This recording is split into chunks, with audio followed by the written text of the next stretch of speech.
Hello everyone, अग्निबिट्सको अर्को भिडियोमा फेरि पनि स्वागत छ। लास्ट भिडियोमा चाहिँ हामीले एउटा सानो एचटीएमएल प्रोजेक्ट गरेका थियौँ र आई बिलिभ त्यो सबैजनाले चाहिँ प्र्याक्टिस गर्नुभएको छ र धेरै कुरा त्यहाँबाट पनि सिक्नु भएको छ भनेर।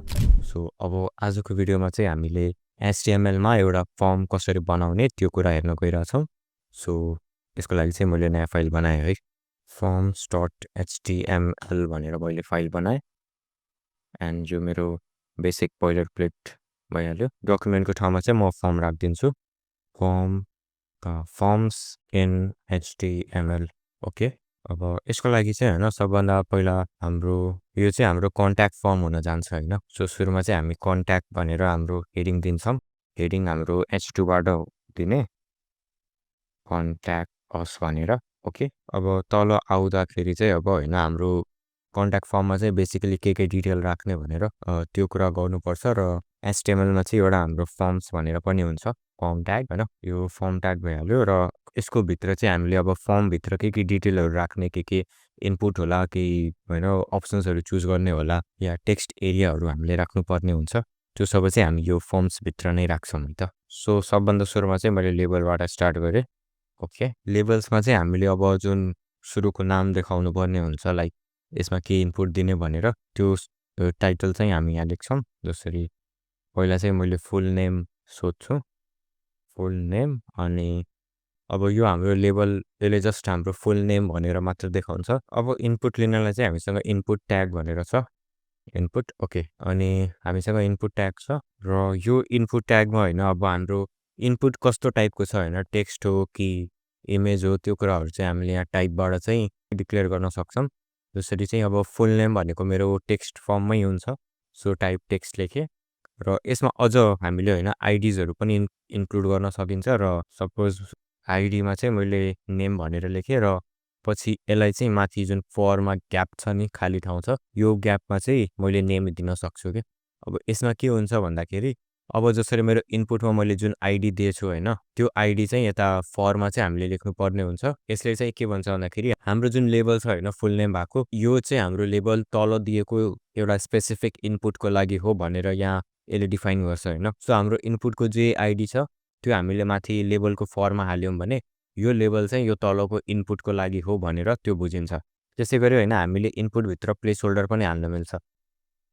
प्लेस होल्डर भनेर एउटा एट्रिब्युट हुन्छ र प्लेस होल्डरमा हामी जे लेख्छौँ होइन, हाम्रो इनपुटवाला पार्टमा पनि त्यो कुरा ठ्याक्क त्यहाँ लेखेर आउँछ कि। जसरी यहाँ मैले इन्टर योर फुल नेम भनेर लेखेँ। अब यसलाई होइन एकपल्ट ब्राउजरमा गएर हेरौँ है त।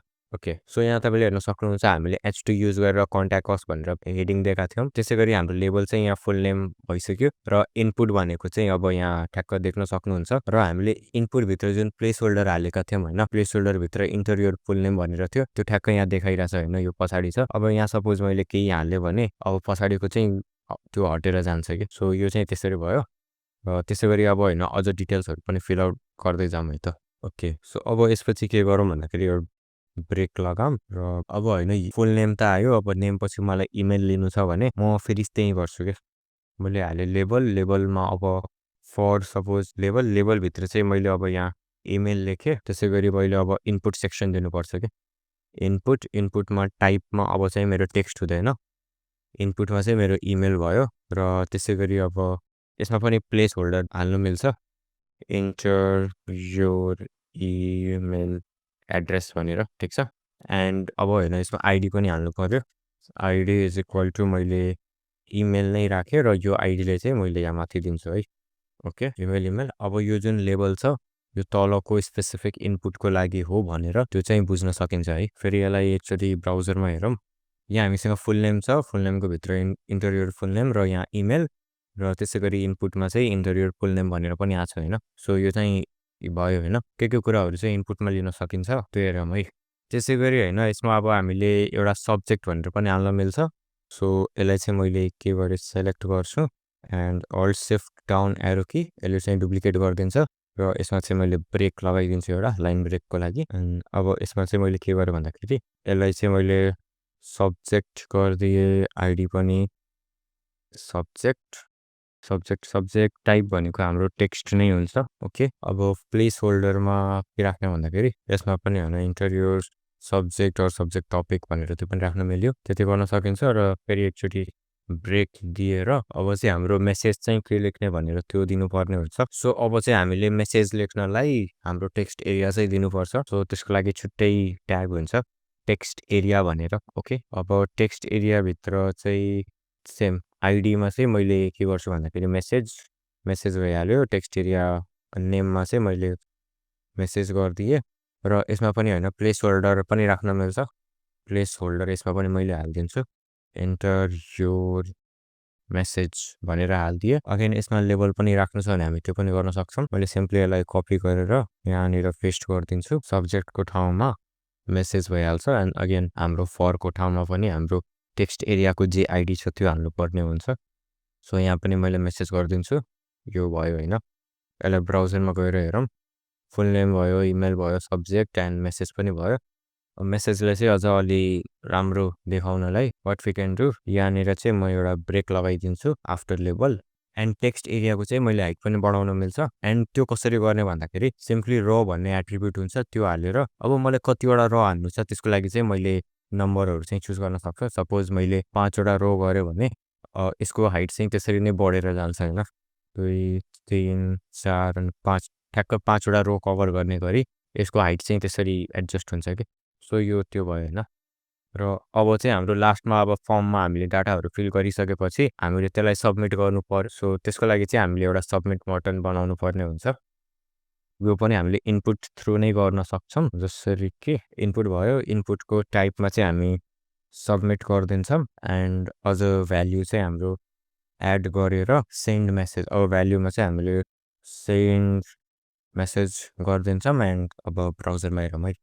ओके, ठिक छ, यो बटन भयो होइन, इट इज ओके। अब हाम्रो केही पनि मेसेज छैन, बटन त ठिक छ। अब यसको प्लेसिङ चाहिँ अलि मिलाउनु पर्छ। सो म यहाँ एउटा अझ ब्रेक चाहिँ लगाइदिन्छु। एक्चुअली होइन, दुइटा लगाएर हेरौँ।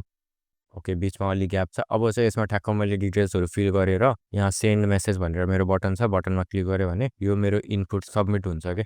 सो फर्म्समा चाहिँ अब बेसिक कुराहरू चाहिँ यति नै छ।